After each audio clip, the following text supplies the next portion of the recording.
First of all, the financing of European Friends of Armenia is entirely independent from the poll. So I'm, of course, going to tell you something about European Friends of Armenia, but the whole reason why we involved TNS opinion is so that we can ensure that there is also, even from our own organization, no influence on the content of the opinion poll. So European Friends of Armenia has started off with financing mainly from Armenia itself, and it was a very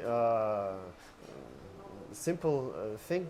I was in Armenia meeting a number of people who are representing European and other international companies here in Armenia. And they were complaining about Europe. Europe does not understand Armenia, do not even know where Armenia is on the map. They mix us up with Albania. So, and I am a very pro-European person.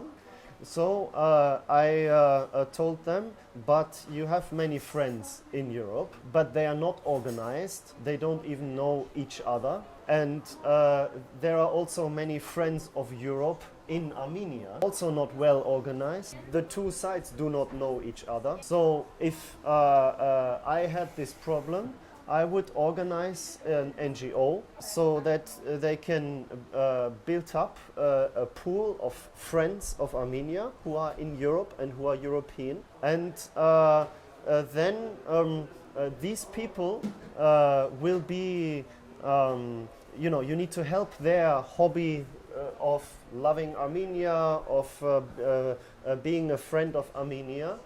And it was, for me, no plan, nothing. I was working in a large company, and I had a stable position and a small child. But I was already in love with Armenia very much. So for me it was, of course, a dream to be able to work only on Armenian issues and do exactly what I have just told them. So I cancelled my job and started European Friends of Armenia. And the financing initially came entirely from those people around the table. Today there is also more coming from Europe itself, but we find it difficult to find financing for Armenia from outside Armenia. So the people who want to help Armenia develop in a European way and who are ready to give money for this, they are mainly in Armenia. Also, we have I think it's very good, but it makes our job of finding money more difficult. We have certain rules. So we do not take money from political parties. We do not take money from people who are politically active.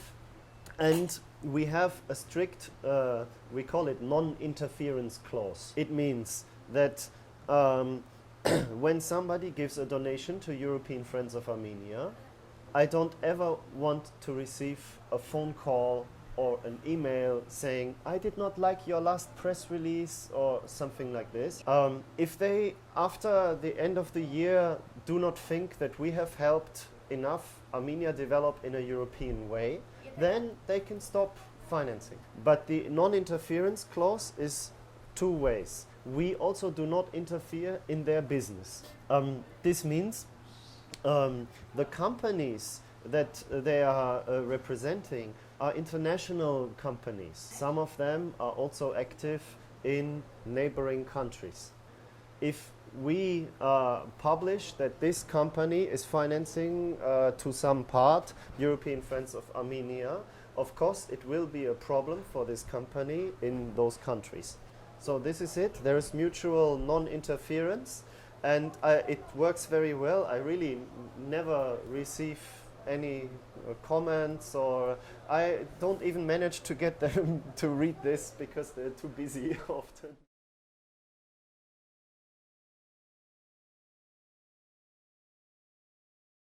I have already given you the answer to your question. It would interfere into their business activities if we would reveal this. I can reveal to you the nature of the people, but not the names. So I can tell you they are not politicians. They are also not like pseudo business people who are actually politicians. We have received €0 from government or government agencies or anything like that. The opinion polls are one very good example. The first ones we showed in 2010 and also March 2012 saw that Bargavac was in the lead. And then some people said, you are paid by Mr. Tsarukian. But then the data which we measured together with TNS changed, and suddenly the Republican Party, before the last before the parliamentary elections, increased, and then some people, and also and then some people said, okay, of course, Mr. Tsarukian will not like this. So now you are paid for by Mr. Sargsyan or by the Republican Party. We cannot be paid for by Bargavac, by Republicans, and by Heritage and everyone. We just report what people tell us. Well, the key founder is myself. When we created European Friends of Armenia as an organizational structure, you have to have like a management board. And for this management board, in 2009 we have done this. I wanted to have 2 people from Europe and 2 people from Armenia. The only I start the other way around. As another European, I asked Roberta Bonazzi from the Democracy Foundation, and because she has, I used to work before in the European Parliament and in a large company, so I had not enough NGO experience. That was why I wanted to have NGO people. So in Armenia, I then looked for which NGOs deal with Europe. And the 2 major ones are the ICHD, which does the European Integration Conference every year, and the other one is the European Movement. So I asked Tevan and Parush to join this administrative board. But Tevan is no longer on the board today, because in the moment when he wanted to go to the National Assembly and become a politician, he put down his office. And so now this person, it should again be Armenian, so we have 2 non-Armenians and 2 Armenians. This person now is Valery Safarian, and Valery is the chairman of the Belgian Armenian Chamber of Commerce.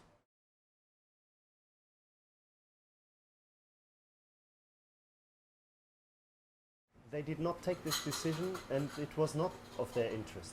It was not, our donors do not say what we do in European Friends of Armenia. It was us who were here and seeing that Armenia is full of propaganda, opinion polls. This is a problem for democracy. So we need to come as an outsider to do some opinion polls which are completely transparent and which give the real data to people so that they know what is the real situation in the country. And that is also why we involved TNS opinion to supervise this, so that there is the possibility for people to trust in the results. And when, for example, you take a look at our polls, I already said earlier on, those different results that we measured, they can never be financed by any politician. I don't think that you would believe that Serge Sargsyan pays for a poll which shows him falling down by more than 10%. And yeah, and when you take a look at how we publish also the methodology, we have a detailed methodological report, how we invite people who still have questions to contact us, to even come into the office and double check. No other pollster in Armenia does that.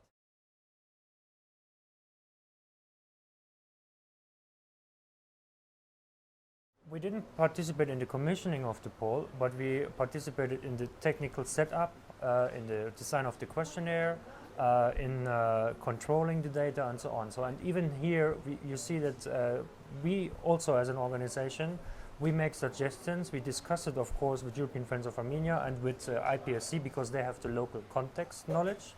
But we as an organization, of course, we have a lot of experience in doing poll and surveys, and so we bring in this experience, and we are very, very keen on ensuring that the technical details of a survey are clean and transparent to everyone. And this also includes not only the setup of the survey, but also the technical checks afterward.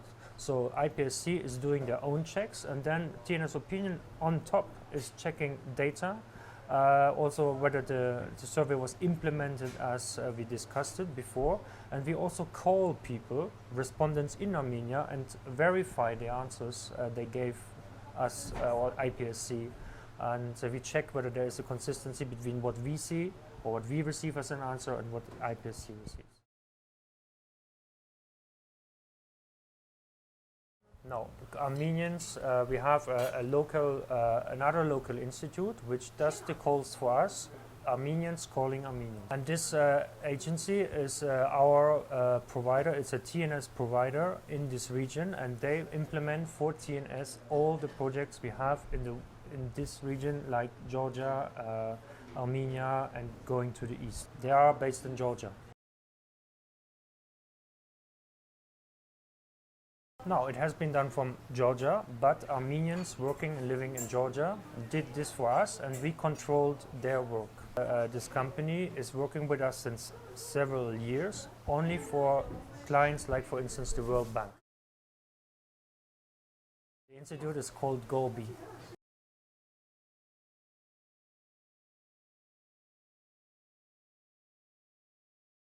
No.